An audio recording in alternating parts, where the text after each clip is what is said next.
أعوذ بالله من الشيطان الرجيم. بسم الله الرحمن الرحيم. عفى الله عنك لما أذنت لهم حتى يتبين لك الذين صدقوا وتعلم الكاذبين. اللہ تعالیٰ نے ارشاد فرمایا، اللہ نے آپ کو معاف فرما دیا، آپ نے ان کو کیوں اجازت دی جب تک کہ آپ کے سامنے ظاہر نہ ہو جاتے وہ لوگ جو سچے ہیں، اور جب تک آپ کو پتہ نہ چل جاتا کہ کون جھوٹے ہیں۔ منافقین انہوں نے یہ طے کر لیا تھا کہ وہ تبوک میں شرکت نہیں کریں گے، لیکن وہ آپ صلی اللہ علیہ وسلم کی خدمت میں آئے، عذر پیش کرنے لگے، جھوٹے بہانے بنانے لگے، ہمارا یہ مسئلہ ہے، ہماری یہ پریشانی ہے، ہمارا یہ عذر ہے۔ آپ نے ان کو اجازت دے دی کہ ٹھیک ہے تم نہیں جاؤ۔ اس اجازت پر اللہ تعالیٰ کی طرف سے عتاب آیا۔ اللہ نے پہلے فرمایا کہ اللہ نے آپ کو معاف فرما دیا ہے، پھر اللہ نے فرمایا کہ اے پیغمبر صلی اللہ علیہ وسلم آپ نے لوگوں کو اجازت کیوں دی؟ یہ تو ایسا موقع تھا کہ سچے اور جھوٹے ان میں فرق ہو جاتا، یہ ایسا موقع تھا کہ سچے لوگوں میں اور جھوٹے لوگوں میں پہچان ہو جاتی آپ کو۔ اگر آپ اجازت نہ دیتے، اجازت دینے میں جلدی نہ فرماتے تو معلوم ہو جاتا کہ کون سچا ہے کون جھوٹا ہے، سچا عذر پیش کرنے والے کون ہیں، جھوٹے لوگ کون ہیں۔ کیونکہ اگر اجازت نہ ملتی تو منافقین نے جانا تو ویسے ہی نہیں تھا، اس سے وہ کھل کے سامنے آ جاتے۔ اب تو انہوں نے یہ کہہ دیا نا کہ ہمیں اجازت ملی ہے، ایک طرح سے وہ بیٹھ گئے۔ اس پر اللہ تعالیٰ نے آپ صلی اللہ علیہ وسلم کو عتاب فرمایا۔ یہ بات یاد رکھیے کہ آپ صلی اللہ علیہ وسلم سے کوئی معصیت نہیں ہوئی، کوئی گناہ نہیں ہوا، کوئی نافرمانی نہیں ہوئی، اور نبی سے کوئی گناہ ہو بھی نہیں سکتا۔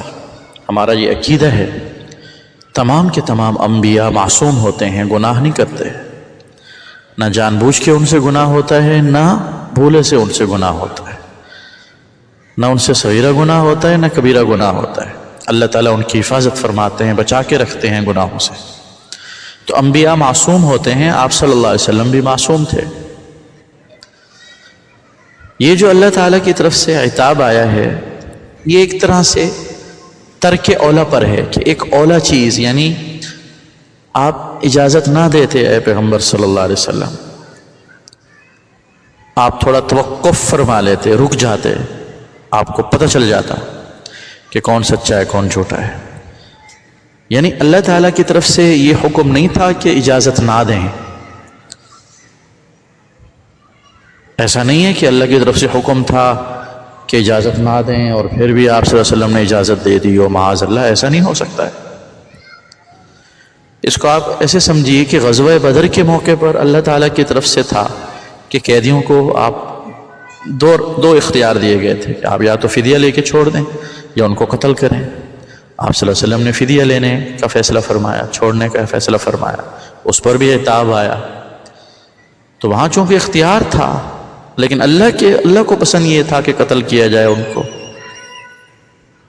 تو معصیت نہیں ہوئی نہ وہاں نہ یہاں، چونکہ اللہ اور اللہ کے نبی کا تعلق آپس میں بہت گہرا ہوتا ہے۔ تو ایک اولا چیز چھوڑنے پر بھی من جانب اللہ عتاب آ جاتا ہے، جو حقیقت میں کوئی معصیت نہیں ہوتی، کوئی گناہ کا کام نہیں ہوتا ہے، لیکن پھر بھی اللہ تعالیٰ کی طرف سے عتاب آتا ہے۔ تو عفا اللہ عنک، اللہ نے آپ کو معاف فرما دیا، آپ نے کیوں اجازت دی ان کو؟ یہاں تک کہ آپ کو پتہ چل جاتا کہ کون سچے لوگ ہیں ان میں سے اور کون جھوٹے ہیں۔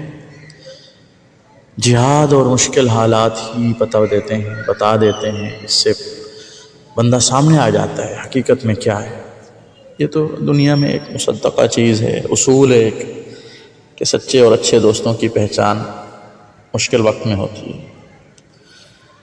کون مخلص ہے آپ کے ساتھ، کون مخلص نہیں ہے، مشکل وقت میں پتہ چلتا ہے اچھے لوگوں کا بھی، اور ایکسپوز ہوتا ہے بندہ، اچھا دوست برا دوست، مفاد پرست ہے نہیں ہے، مشکل حالات میں ایسے لوگوں کا پتہ چلتا ہے، نارمل حالات میں پتہ نہیں چلتا۔ تو ایمان کی پہچان بھی مشکل حالات میں ہوتی ہے۔ مثال کے طور پر نماز پڑھتا ہے ایمان والا، لیکن بعض نمازیں مشکل ہوتی ہیں، جیسے فجر کی نماز مشکل ہے، اٹھنا ہے، جاگنا ہے، تکلیف برداشت کرنی۔ ویسے تو ہر نماز ہی ایمان کی پہچان ہے، نماز پڑھنے والا مومن ہے، لیکن فجر میں جو کہ مشقت کا پہلو زیادہ ہے، تو حقیقی ایمان والا فجر نہیں چھوڑے گا، جس میں کمزوری ہوگی وہ چھوڑ دے گا۔ اسی طرح اور سارے معاملات دیکھ لیجیے، جہاں مشقت کا پہلو ہوگا وہاں پتہ چلے گا کہ کس کا ایمان کامل ہے، کامل ایمان والا اس کام کو کرے گا، اور جس میں کچھ کمزوری ہوگی وہ بہانے ہیلے بنا کے نکل جائے گا، چھوڑ دے گا، نہیں کرے گا۔